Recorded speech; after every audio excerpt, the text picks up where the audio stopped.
như xưa cũng mai ông ôn ngày đang cùi slap hong xôm giấy mà video cả tình tôตลาดถึง30 มื้อนึง30 มื้อเชียงไอ้นึงjadi có 40 มื้อไอ้นึงបើសិនជាបងប្អូនមានម៉ូតូចាស់ខ្ញុំសូមចែកតែមួយគ្រឿងទៅបងប្អូនបើសិនជាមានលក់ខ្ញុំមកខ្ញុំត្រូវការទិញហើយយកម៉ូតូនេះយកជីនៅវាស្អាតអញ្ចឹងណាយកដឹកអស់ដឹកអីចឹងទៅបើសិនជាបងប្អូនមានបងប្អូនមេតាលក់ខ្ញុំមួយគ្រឿងផងតម្លៃទៅ30 มื้อជាងអីហ្នឹងណាហើយបើសិនជាបងប្អូនចង់លក់បងប្អូនតាក់ទងមកតាម Telegram ក៏បាន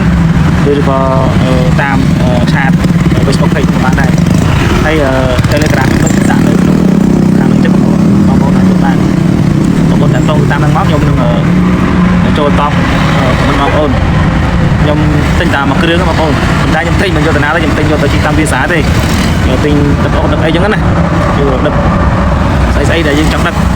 ចឹងបើសិនបងប្អូនមានបងប្អូនអាចចង់លក់ម៉ូតូម្ចាស់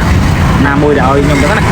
ខ្ញុំទទួលទិញតែតម្លៃជាក់បងប្អូនណាខ្ញុំទិញឲ្យ30 ម៉ឺនជាងឯងឬក៏40 ម៉ឺនថ្លៃផុតព្រោះខ្ញុំទិញម៉ូតូម្ចាស់ទេខ្ញុំមានទិញម៉ូតូថ្មីទេ